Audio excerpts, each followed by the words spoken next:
Good morning, everyone, and welcome back to Dunrovin Ranch. My name is Anya, and I'm here with Captains Clark and Captains Lewis. And Brandon Carpenter, our trainer, is live with us as well. And it looks like we're going to be doing some driving with these ponies. Good morning, Brandon. How are you today? Hey, Anya. Good morning. Yeah, it looks like you guys are all well coiffed. Everybody's mane, including yours, is all pulled back like it should be, ready for some harness. All right, great.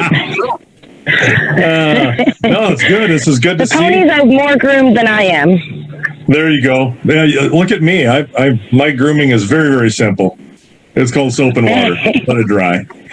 Well, show us what you're doing with your harnessing and how they're doing, and just explain your way through it as you're doing it. Can we do that? Absolutely, we sure can. So I'll start out here with Clark. And so what I'll start out with here is this collar. They each have this collar that they wear around their neck. So we just unstrap it on one side and it pops open like this. I hope you all can see that. Oh boy, Clark. And these guys are really used to it. So I just pop it over his neck and then I rebuckle it.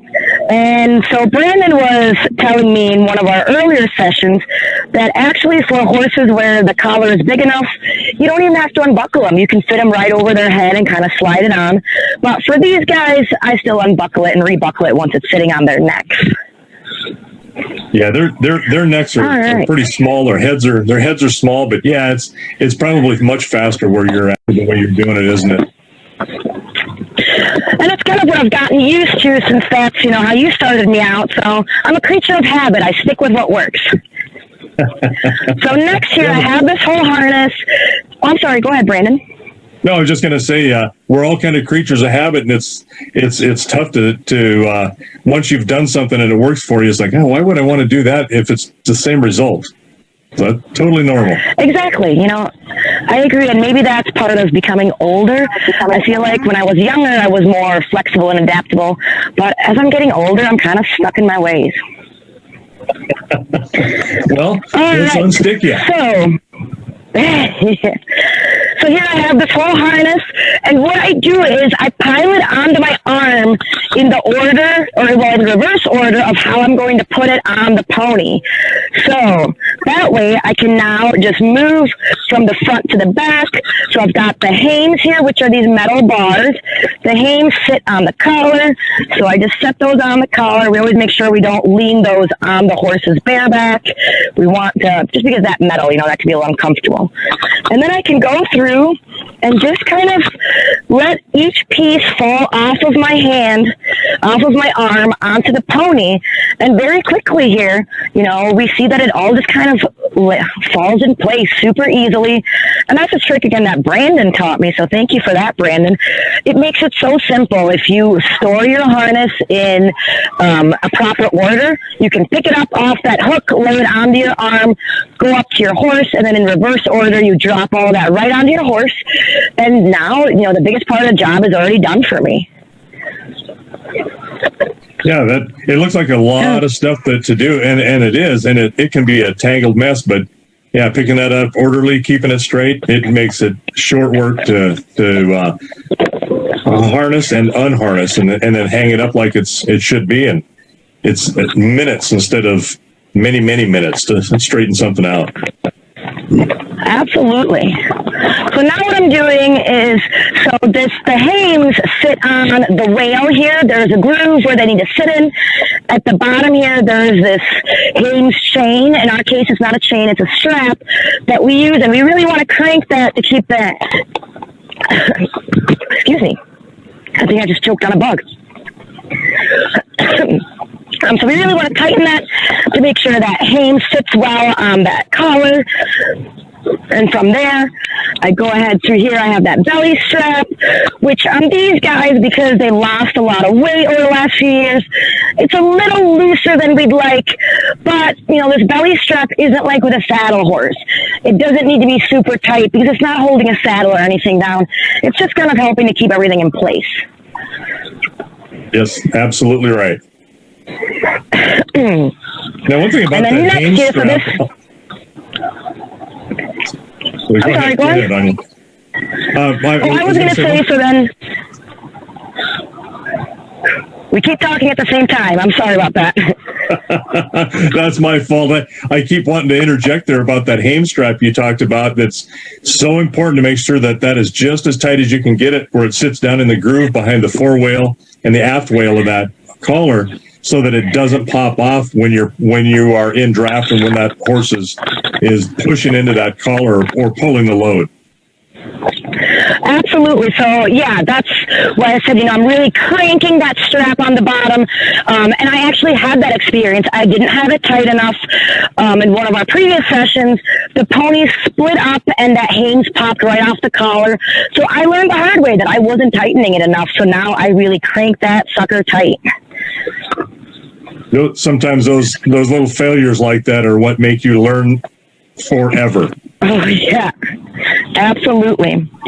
So now I've got these quarter straps here that go underneath our pony or our horse. And on a saddle horse, a lot of times we wear a breastplate. So we have a similar situation here. I think it's called a false breastplate. So it goes underneath the belly, and these quarter straps here in the back from the spider. The spider is our ring here, that kind of like a joint that brings everything together, and that connects down here to the quarter straps down to this false breastplate. So we have all that hooked up. We've got our breeching here coming to the back. And there we go. So it looks like Clark is pretty much ready. Now I have all these long reins here, lines when we're driving. So I'm just going to loop these up and hang them on the hames so that those aren't getting tangled while I move over to work on Lewis. Do you have any comments for me before I move on, Brandon? No, keep on going, and I'll just talk while you're moving a little bit. And that is, some of these terms are very different depending on where you're at in the which part of the country. And all of these harnesses, again, we've mentioned this before, many of them are very different in their configuration. And to illustrate that, we don't have a crooper, for instance, on these harnesses, which go from the top of the back pad ring, that's the top of the spider, down underneath of their tail. And some of them don't have a breechin, they have just a crooper. So it just depends on what you're looking at. Many of them just have a belly band and which is put on a little bit tighter because they don't have a collar. And some of the times, if they do have a collar, you won't have the hames quite like you do with the top of the hames with the balls on top. You just have a hames that just sits over the top. So there's all kinds of different configurations, and there are different vernacular or different terms for some of the things. So it's when you call something one thing doesn't mean it's wrong. It means it's something different from some other part of the area. So, which is, there's no one single way in which to do any of this. It is all very, very much about what you learned and the area you learned it. And, for instance, a good one to talk about is what you're pulling in there. You've got your hame strap was pretty universal. I've not seen that called many different things other than a hame strap. The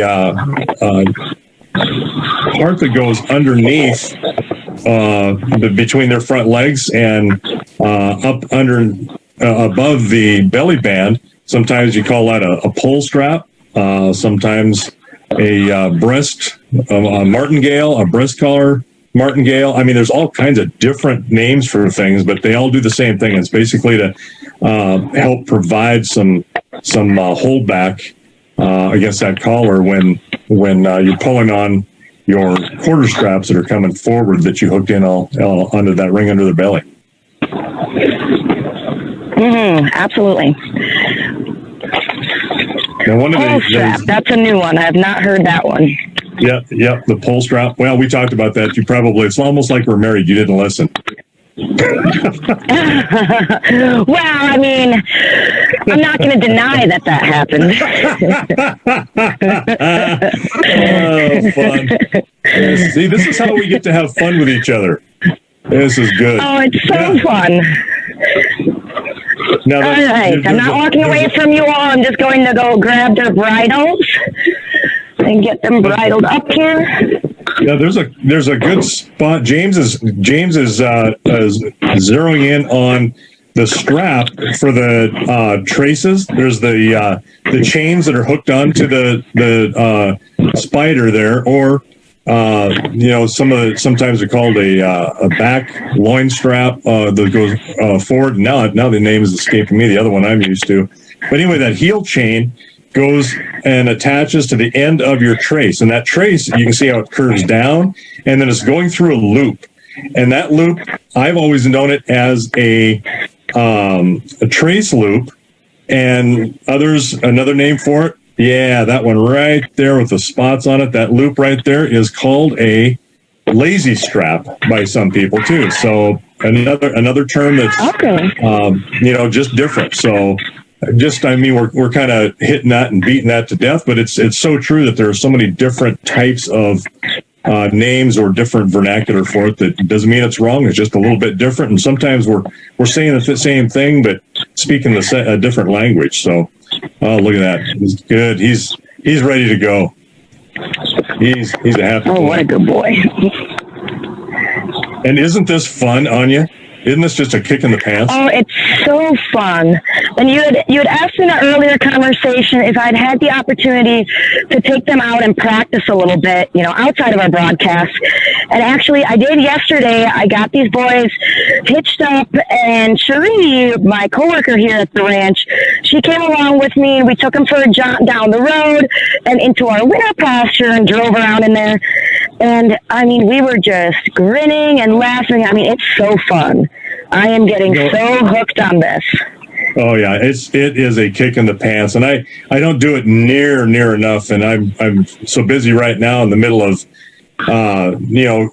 breeding cattle, getting animals moved pasture to pasture. I got a couple of saddle horses I'm working, and so my chance to get this done by the end of the day is nil. But once I get this one colt done and he's finished, now I'm going to start getting some of our own horses back into some harness and doing the same thing and playing with them. And I'll go check water and maybe drop off mineral and salt and stuff to some of the cows. Oh, fun. Using some of these horses. Yeah, it'll be good to do that. So, we don't do this very much.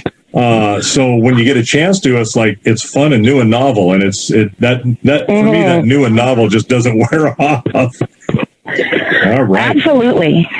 Now tell us what you're going to do with these lines. All right, so I've got them both bridled up. I'm moving Lewis a little closer so that I can get their lines connected.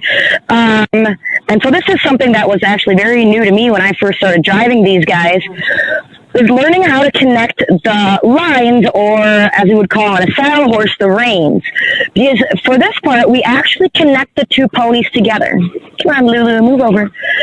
So how that works is, here I have these lines, and when I'm in the cart, the line that's connected to Lewis right now would be my left rein.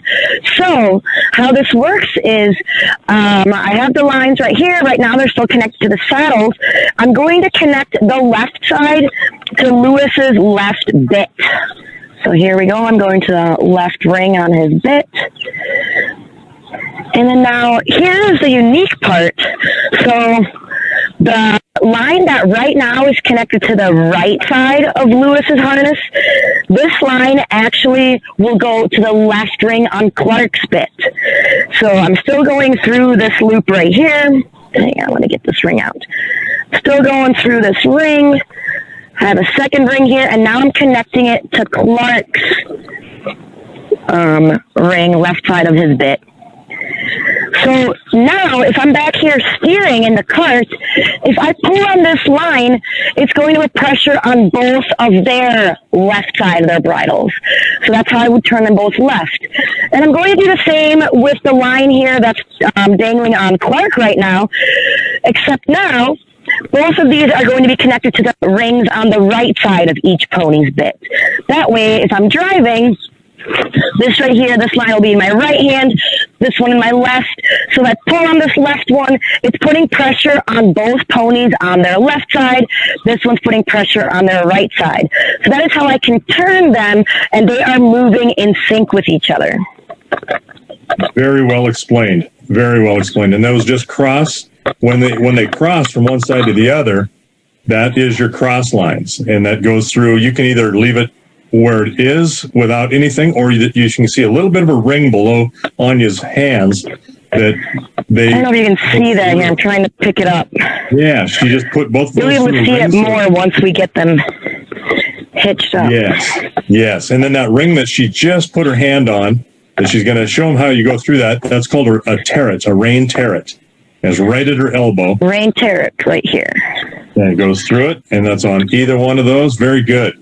And so it still goes through those, even though they're crossed, those lines cross between them, so that you can control left on both of them and right on both of them, or G and Ha. Right is G, Ha is left. Yes. And keeps those animals the same. And then she's going to get herself ready, and we will hitch these guys up, and then we're going to go for a little bit of a little jog here. We're going to do something with these guys. One of the most important things that we would need to remember is safety is the absolute most important thing, because even though these are are ponies, they can still have a runaway with you like a large horse can. So it's all about control. You need to have control of these animals in order to be safe. So I talked with Anya a little bit about them going out the other day, like she said, and they were a little bit anxious when she got off the wagon to open a gate. So we're going to work on making sure that we can control them. We're going to have some guests next week, I think it is, isn't it? When some of Suzanne's relatives are showing up. And we're going to be... so next week, Monday, we're going to... Yeah, next week, Monday, we're actually going to use what we've been practicing in a real setting with some guests that'd like to go for a little wagon ride.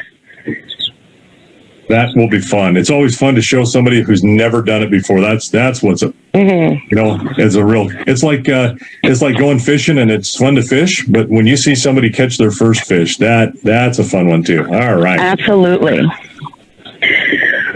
All right, so I'm ready to see if I can move these guys over to the wagon. Here, get them over to the cart, making sure all my lines are good. Okay, boys. Come on, Lewis, step up.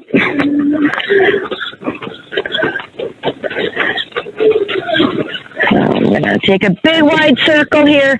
And what I do with these guys, and this is the reason I keep Clark on the right-hand side, is I'm going to walk up next to my cart here, and then I'm going to ask Clark to step over to get into place. I found, for me personally, this is easier than asking them to back onto the cart. Come on, boys. Good boy, Clark. And who?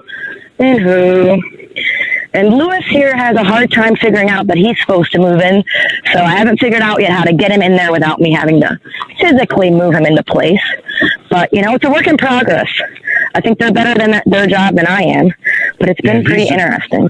He's just being a little bit, go ahead and make me. But, yeah, that first pony stepping over that tongue like that, or pull, again, another term, that's fantastic. Very good. And that's the way they should hitch.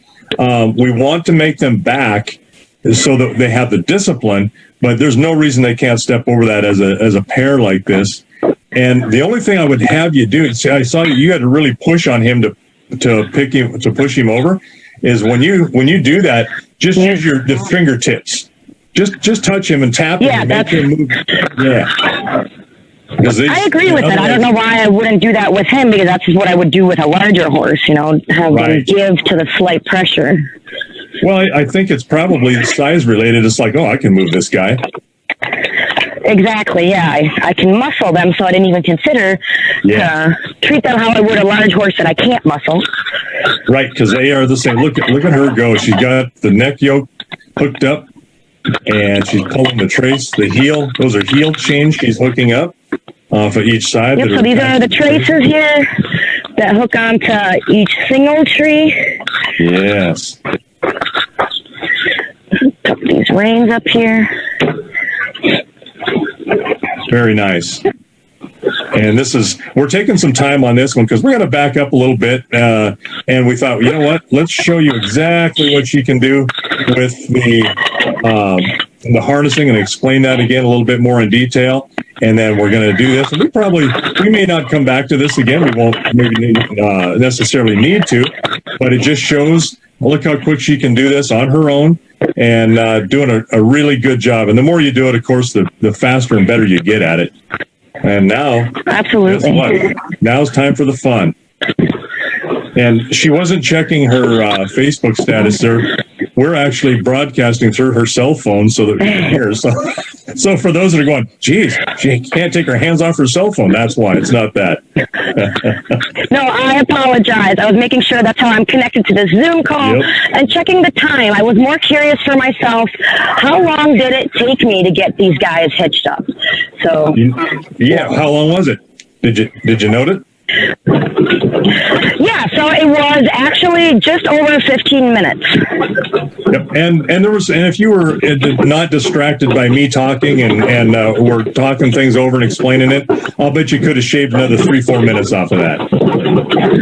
I think so too. I mean, I'll be honest, I think yesterday it went a little bit quicker because I didn't have to pause and explain anything. I just went through it, went through the steps, got them harnessed up, had them on the wagon, definitely in under 15 minutes.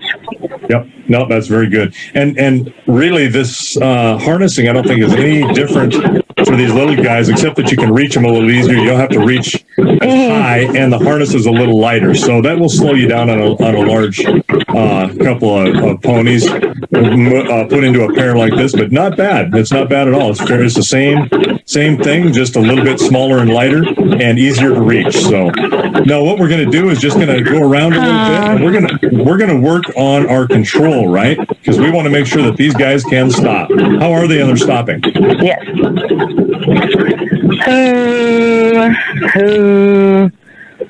So that actually wasn't too bad right there. It took a lot more when I had them out in the field in the winter pasture. They were a little more go-y. They had a lot of get up and go out in the field. So this was a lot easier. But I also wasn't using the brake too much in the pasture. I was using it, more when we were on an incline or going downhill. But I think I need to practice using my brake to encourage them to stop better.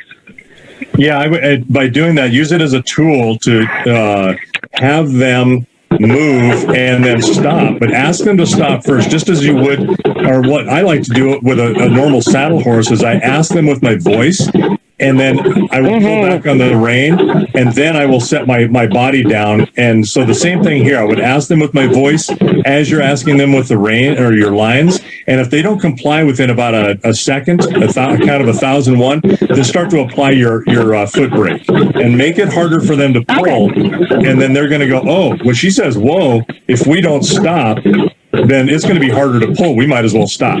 So you're conditioning that brain. Sounds good. So let me get my line out of the way and get my foot on the brake. Let me get good boys. Good boys. Not bad. Okay, have a go forward. Let's just keep practicing this. And if you do this a couple, 2-3 more times, is there a place you can take them out of the arena? Yeah, absolutely. I can take them down the road a little bit here where we went last week. And now you can start, if you've driven them a little bit, how long did you drive them during the week? So yesterday we were probably out there for about 45 minutes. Okay. And were you starting to trot them at all? Oh, yeah, we did quite a bit of trotting out in the field. And that was the one thing I would ask them to ease down to a walk, and they would walk for a few steps, but then try to trot again. And I think they realized once they had that momentum going, it seemed like it was easier for them to pull than to pull at a walk. Does that make sense, or is that not correct at all? Well, I think the word you used, momentum, is exactly right. It's, once you get something in motion, it's easier to keep it in motion. So that's exactly right. So yeah, I mean, they really wanted to go. I had them trotting around that field, and I practiced from a trot, slowing them to the walk, trying to be very consistent that if I asked them to walk, I kept them at a walk until I gave them the command to start trotting again. Because they definitely had the habit of slowing to a walk for a few steps and then trying to speed up to a trot again. Okay. And I see we still have, is it Lewis that is? Yep, Lewis Dragon. So he's the one on the offside on the right side he's being lazy. It doesn't look like it because he's in the lead, but it's actually easier to pull when he's in the lead. So we need to, and we can work on that. And by doing that, we can actually shorten his lines a little bit so that when you pull, he gets affected first and makes him pull back a little bit and more in line with your near side horse. Okay.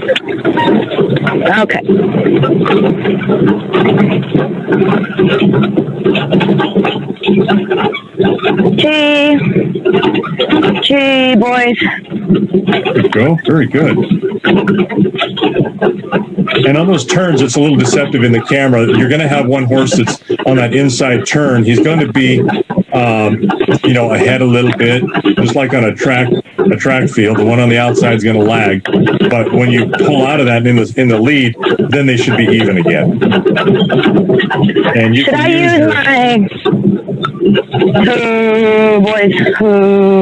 You were going to ask if you should use your whip to just kind of encourage your near side horse a little bit. And I would just touch him, just make him pull up there a little bit better. But you're actually having him go faster instead of modulate your other horse back a little bit. So we may have to adjust the reins, and we can do that next time and work on that as well, where we're adjusting those lines a little bit, where you're making him be a little bit shorter in his reining, or when you pull that rein on your right, you're pulling him, or on both sides, you're pulling him first because his rein is shorter than the one on the left. And that way you're holding him back without affecting your other horse.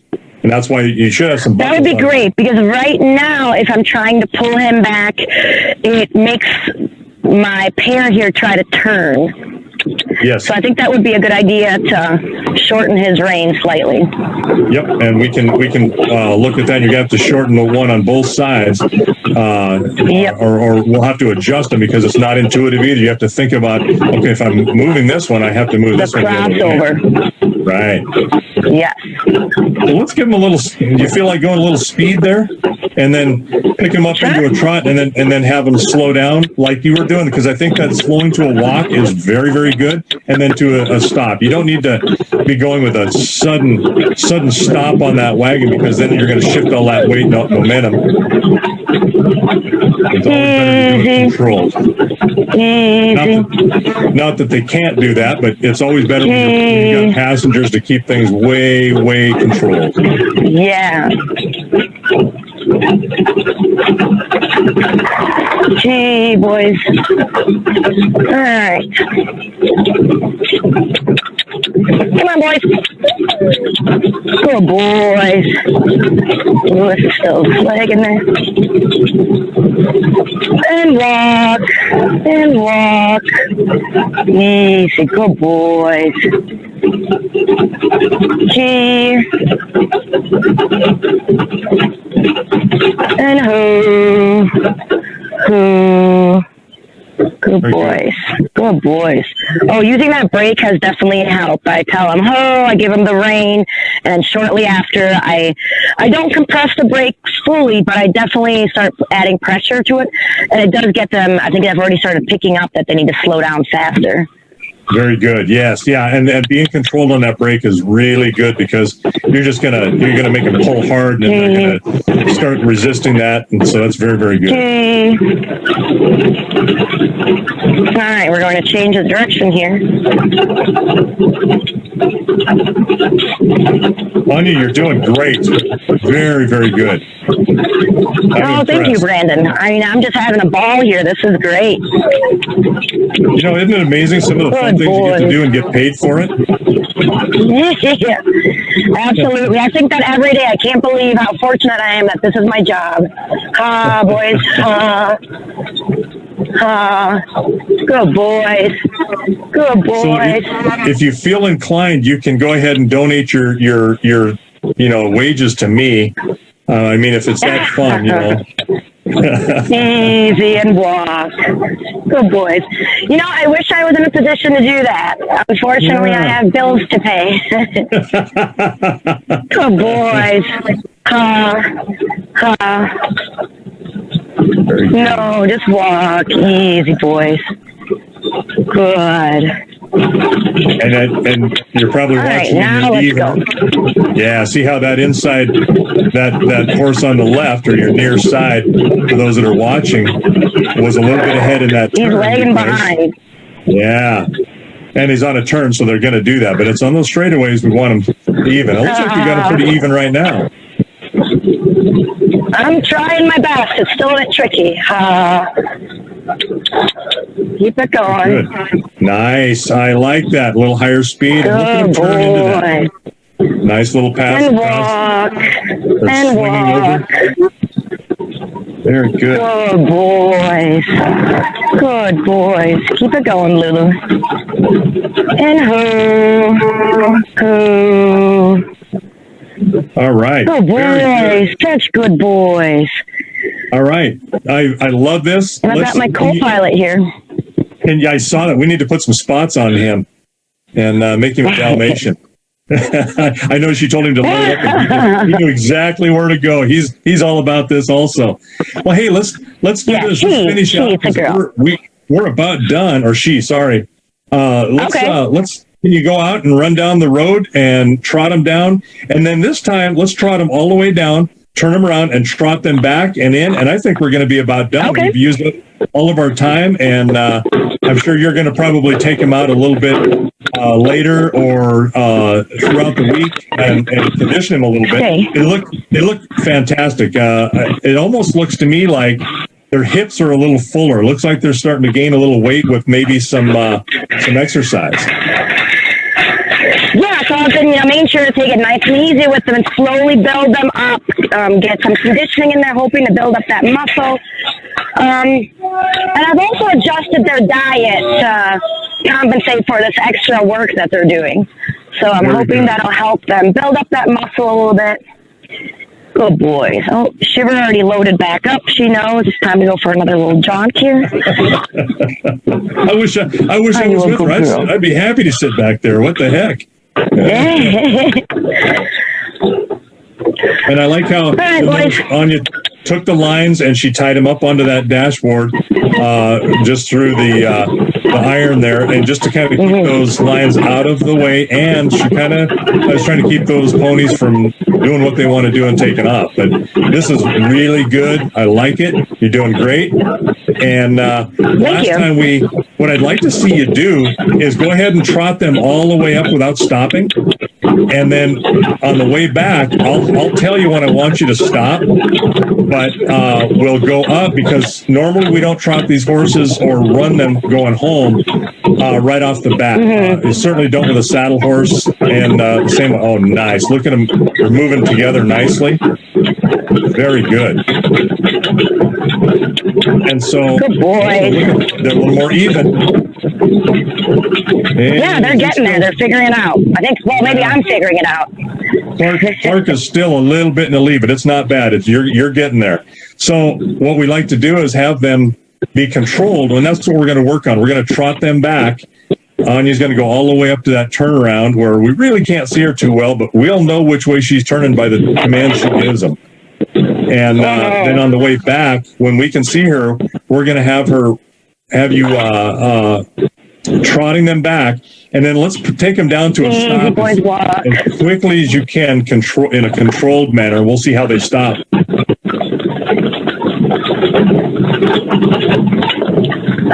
boys.